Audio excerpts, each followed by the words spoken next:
सद्गुरुदेव भगवान की जय हो, सच्चिदानंद भगवान की जय हो। हम लोग आज श्रीमद् भगवद गीता में भगवान ने जो समत्व योग और बुद्धि योग, सकाम कर्म, इन सब की बातों में किसी को कभी अच्छा कहे, किसी को बुरा कहे, ये चीज़ जब हम सुनते हैं तो थोड़ा ऐसा कॉम्प्लिकेशन दिमाग में तैयार हो जाता है कि कुछ बात समझ में नहीं आती है। इस चीज़ को आज हम आप लोगों को बोर्ड के ऊपर में विधिवत समझाने का प्रयास करेंगे, तो आपको सारी प्रक्रिया समझ में जब आएगी तो आपको लगेगा मुझे क्या करना है। ये निर्णय करने में आपको सहयोग मिलेगा और ये बहुत ही आवश्यक है। सबसे पहले हम देखें कि एक होता है सामान्य व्यक्ति।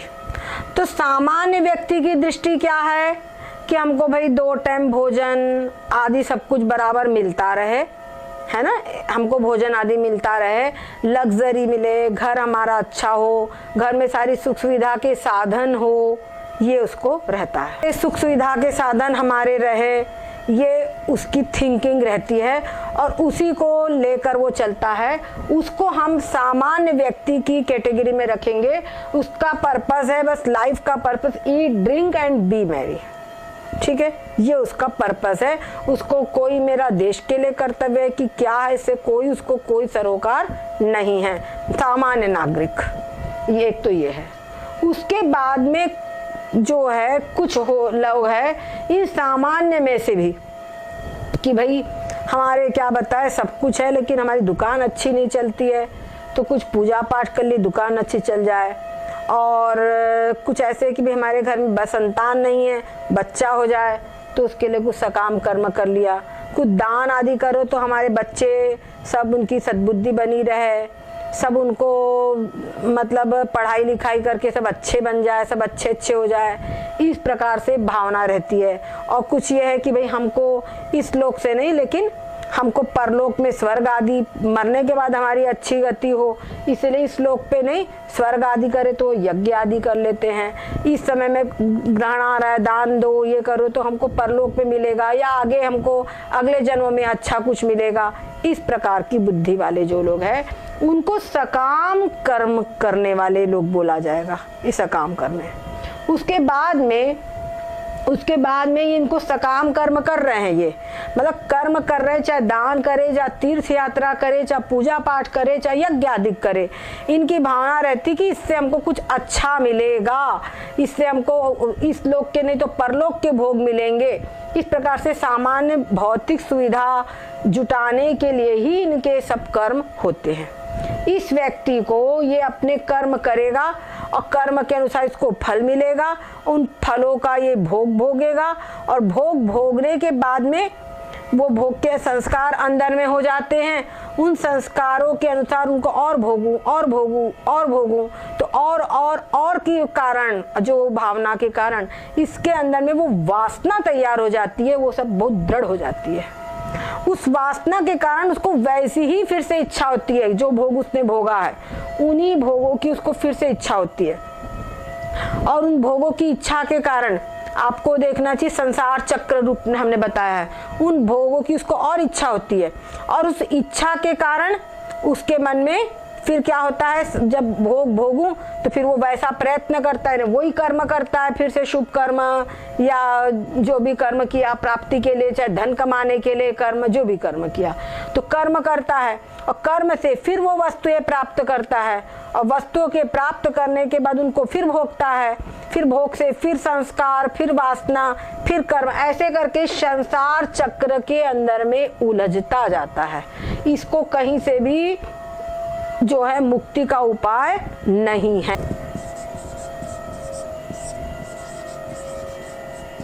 इस संसार चक्र से छूटने का कोई उपाय है क्या? तो इसका एक ही उपाय है कि वो जो उसके अंदर में भोग भोगने की जो कामना है उस कामना को त्याग दे। जैसे कि इसके मन में क्या है कि कोई भी भोग इसको मिला तो भोग भोगने से भोग के संस्कार, संस्कार से वासना, वासना से फिर इच्छा, इच्छा से फिर प्रयत्न, और प्रयत्न से फिर भोग की प्राप्ति, फिर भोग भोगेगा संस्कार। ये संसार चक्र हमने आप लोगों को डिटेल में बताया है, इसलिए अभी यहाँ इतना ही बता रहे हैं। तो इस संसार चक्र से छूटने की कोई तरकीब है क्या? तो हमारे महापुरुषों ने इसकी तरकीब बताई कि ये जो इच्छा है, ये इच्छा को आप यहाँ से हटा दो, अपनी इच्छा पे कंट्रोल कर लो।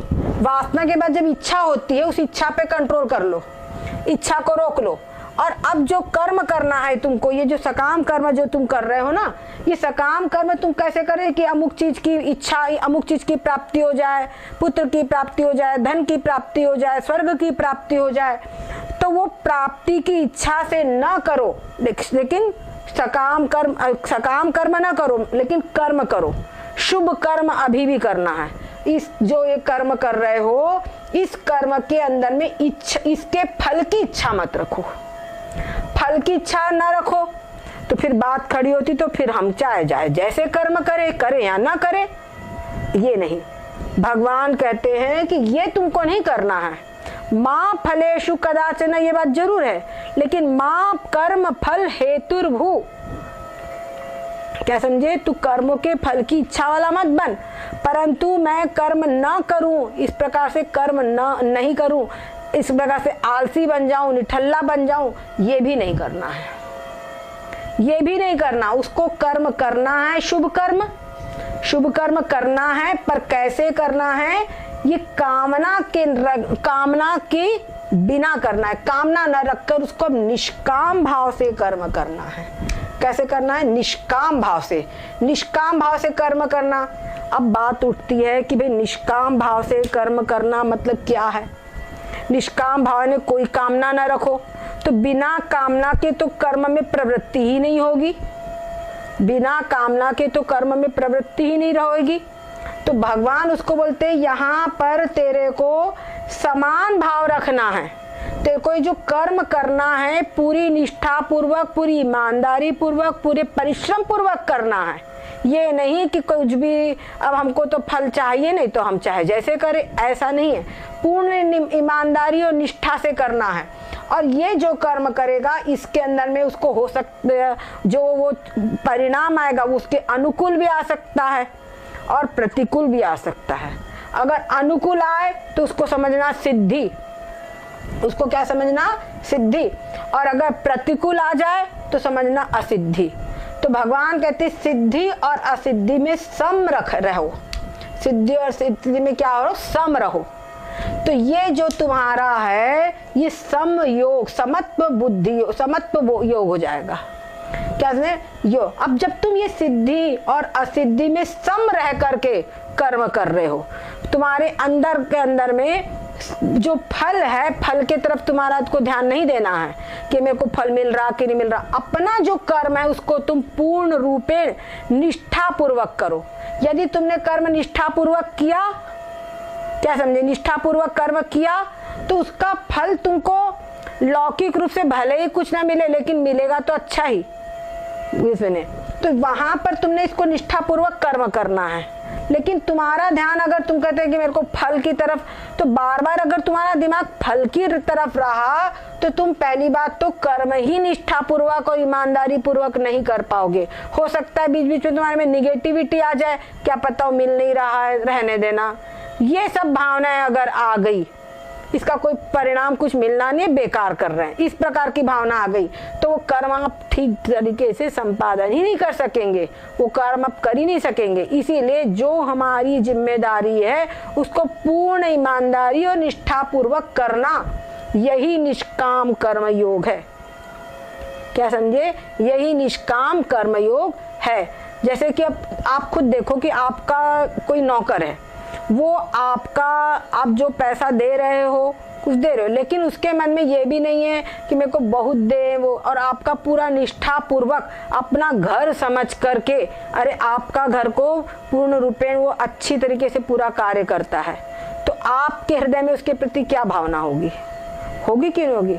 तो फिर भगवान के तो सभी भक्त जो है, जो उनके बच्चे हैं, या आपका कोई बच्चा हो, आपके 3 लड़के हैं, 3 लड़कों में से मान लीजिए 2 लड़के आपकी खूब सेवा करते हैं इसलिए कि पिताजी की प्रॉपर्टी मेरे को मिलेगी, और एक ऐसा है वो बोलता है कि अरे पिताजी की प्रॉपर्टी से मेरे को कोई मतलब नहीं, बस मेरे पिताजी और माताजी बहुत सुखपूर्वक रहे, शांति पूर्वक रहे, उनको सुख मिले, उनको कोई कष्ट न होवे, इसलिए वो सेवा करता है।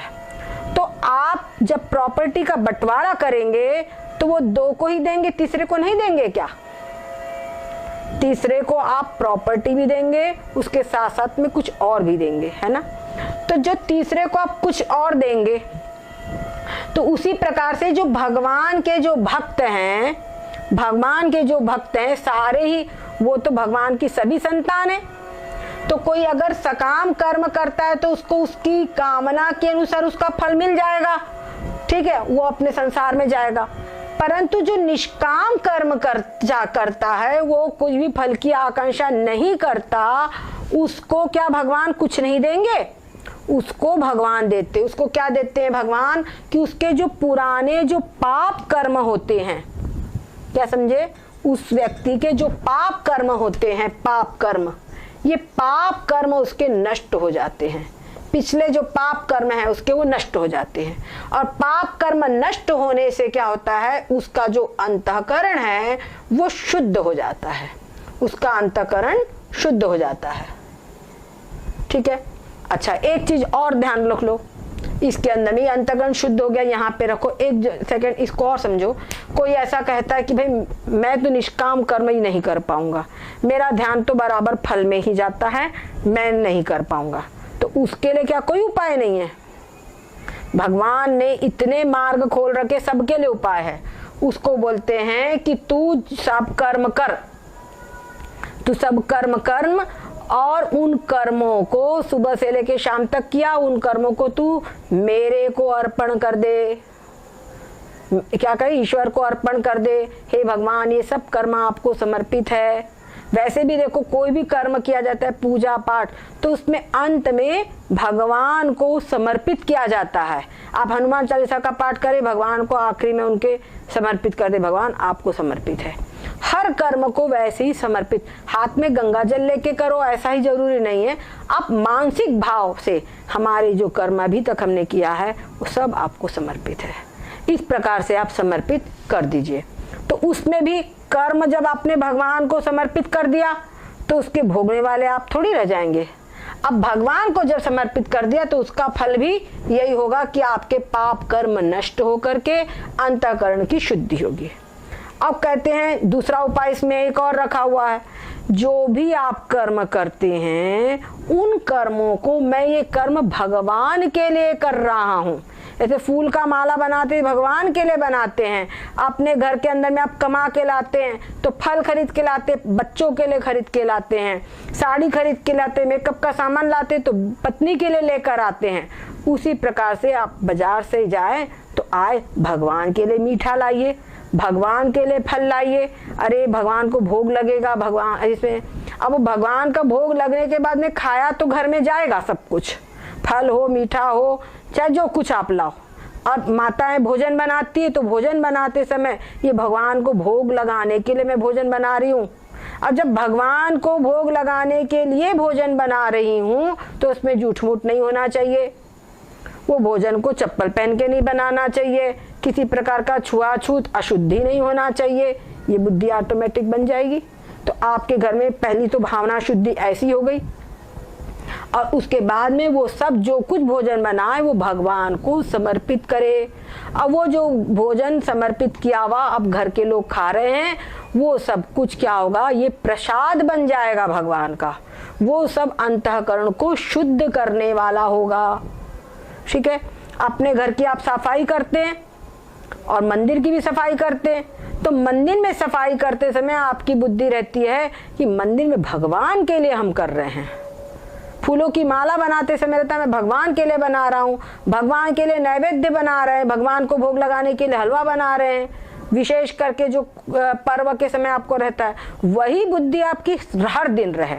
तो जो आपके घर के क्रियाकलाप है, चाहे बिजनेसमैन है तो बिजनेस के जो भी कार्य है वो सभी कार्य आपके साधना बन जाएंगे। वो सब भगवान के लिए आपका कार्य हो रहा है तो वो सब कुछ निष्काम कर्म योग बन जाएगा। तो एक सामान्य व्यक्ति जो गृहस्थ आश्रम में रहता है उसके लिए बहुत अच्छा मार्ग, बहुत सरल मार्ग है निष्काम कर्म योग। क्या है? निष्काम कर्म योग। ये कर्म आप कर रहे हैं, पहले आप कर्म कर रहे हैं, पर जो भगवान से उसको जुड़ा दिया, भगवान को समर्पित कर दिया, तो वो योग बन गया। और ये सकाम कर्म में योग नहीं बनेगा। क्यों? सकाम कर्म मैं अपने लिए कर रहा हूं, तो जो अपने लिए कर्म है तो सकाम कर्म ये आपको शुभ, सकाम शुभ कर्म से आपको इसका फल मिलेगा, वो आपको खुद मिलेगा, आप खुद भोगेंगे। पर ये वाले जब आपने भगवान को समर्पित कर दिया, जो कुछ भी हमको धन मिलता है, अपने पैसा, वो ले जाकर पहले भगवान को समर्पित करना चाहिए। सही पूछा जाए तो आप कह रहे आजकल बैंक में मिलता, तो आप मानसिक रूप से उनको समर्पित कर दीजिए। आप घर में लेकर आते कोई भी चीज भगवान को पहले समर्पित कीजिए। और भगवान को समर्पित करने का चाहे वस्त्र लाए, वैसे भी देखो स्वर्ण के लिए माताएं भगवान को चढ़ा कर ही पहनती है, पर यही चीज हर चीज में होना चाहिए। आप वस्त्र लाए, खाने पीने की चीज लाए, या जो कुछ भी अपनी चीज लाए, अच्छी चीज लाए आपने अपने उपयोग के लिए भी, तो पहले भगवान को समर्पित करो, उसके बाद ही हमको उसको ग्रहण करना चाहिए। तो वो सब कुछ आपका निष्काम कर्म योग में जुड़ता जाएगा। ठीक है। और ये निष्काम कर्म योग का फल है, इस सब का फल क्या है मालूम है? इस सब का फल होता है कि अंदर में ये अंतःकरण की शुद्धि, और अंतःकरण की शुद्धि यानी कि साधन चतुष्टय की उत्पत्ति, विवेक, वैराग, खट संपत्ति और मुमुक्षुता, ये 4 साधनों की उत्पत्ति इन सब का फल है, चाहे आप जिस तरीके से करें। ठीक है। तो ये साधनों की उत्पत्ति, अब साधन चतुष्टय जब उत्पन्न हो गए, तो साधन चतुष्टय अंतःकरण की शुद्धि, इसका फल है आत्म साक्षात्कार, परमात्मा की प्राप्ति। क्या समझे? भगवान कहते ना वो मेरे को प्राप्त होता है, तो परमात्मा की प्राप्ति, इसका फल होता है परमात्मा की प्राप्ति, आत्म साक्षात्कार, सेल्फ रियलाइजेशन, आत्मज्ञान, ब्रह्म ज्ञान, समझ गए इसको, चाहे ब्रह्म बोध, जो कुछ कह ले, उसकी प्राप्ति होती है। तो आप देखेंगे कि जो निष्काम कर्म है, निष्काम कर्म आपको परमात्मा की प्राप्ति करा रहे हैं, है ना? तो इसलिए निष्काम कर्म की भगवान ने प्रशंसा की है। ठीक है। इसकी भगवान ने प्रशंसा की है। ये बुद्धि योग बोला है इसको कर्मयोग, समयोग ऐसा भगवान ने कहा है। और जबकि आगे भगवान क्या कहते हैं? दूरेण्य वरं कर्म बुद्धि योगात् धनंजय। जो दूसरे कर्म है, मतलब जो सकाम कर्म है, वो क्या कहते हैं? वो सकाम कर्म जो थे वो अवर है, अवर मतलब निकृष्ट है। ये निष्काम कर्म श्रेष्ठ है, निष्काम कर्म श्रेष्ठ है, लेकिन सकाम कर्म निकृष्ट है। क्यों?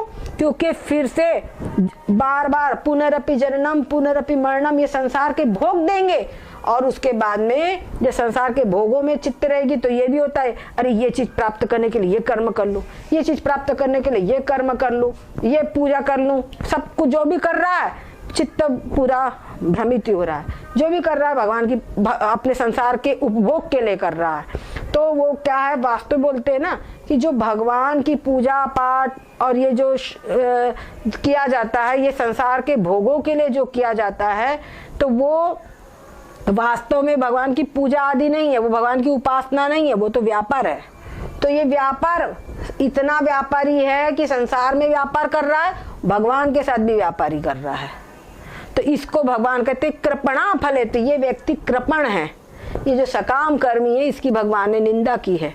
लेकिन ये सकाम कर्म करने वाला व्यक्ति, ये जो सामान्य व्यक्ति ड्रिंक एंड बी मैरी, उसकी अपेक्षा श्रेष्ठ है। समझ गए? Eat drink and B Mary की अपेक्षा श्रेष्ठ है ये। तो अब ये जो सकाम कर्म वाला है, ये वाला ये संसार को ही प्राप्त होता है, इसलिए भगवान ने बुद्धि योग की अपेक्षा ये सब निकृष्ट है, ये भगवान ने कहा। दूरेण्य वरं कर्म बुद्धि योगात् धनंजय। ठीक है। और बुद्धौ शरणमन्विच्छ, इसलिए बुद्धि योग की शरण में जा कृपणा फल हेतुवे, ये सब कृपण है और फल की हेतु के लिए कर रहे हैं, तो ये पुनः पुनः संसार को ही प्राप्त कराएंगे। ये बात भगवान ने कही है।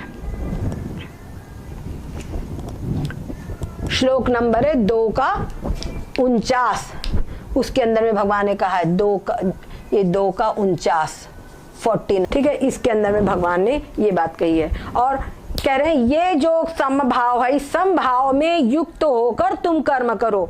इसको भगवान ने कहा योगस्थ कुरु कर्माणि, ठीक है, योग में। और संगम त्यक्ता, संग काय में, कर्म के फल में आसक्ति, उसको त्याग कर दो, क्योंकि अनुकूल मिले चाहे प्रतिकूल मिले दोनों में सम रहना है।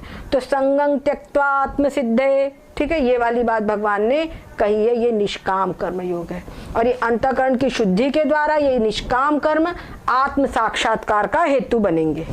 अच्छा, अब बात उठती है, ये तो बता दिया यहाँ तक, निष्काम कर्म हो गया। अब इसके बाद में इतना बताने के बाद में ये जो चित्र आपको बताया है इसको आप डायरेक्ट अपने ध्यान में रखेंगे।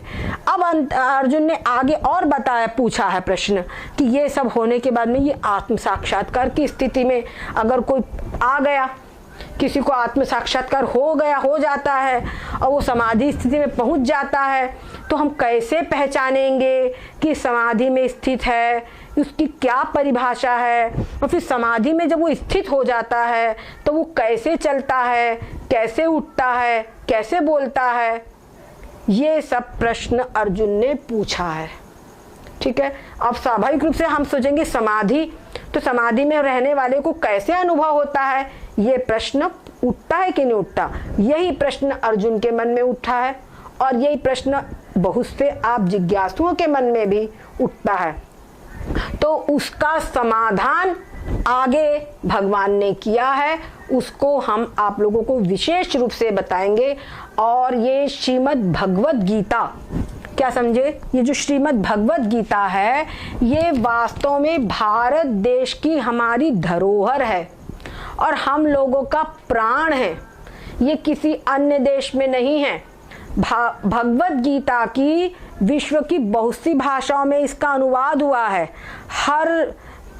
हर्बर्ट स्पेंसर और कुछ ऐसे, हर्बर्ट स्पेंसर जो था ना, उसने जब भगवत गीता पढ़ा तो भगवत गीता को उसने अपने सिर पे रख के नाचना शुरू कर दिया कि कितना श्रेष्ठ सिद्धांत इसमें है।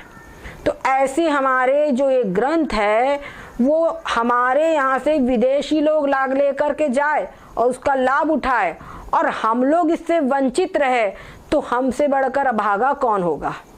इसीलिए वास्तव में भगवत गीता का ज्ञान हर व्यक्ति को होना चाहिए। जितने लोग मेरे इस बात से सहमत है वो कमेंट में लिखे। और मैं अभी भगवत गीता आप लोगों को जो पढ़ा रही हूँ, जो समझा रही हूँ, मेरा पूरा प्रयास रहेगा कि मैं हर प्रकार से आपके दिमाग में भरूं। जब दिमाग में भरेगा तभी वो जीवन में आएगा, ठीक है।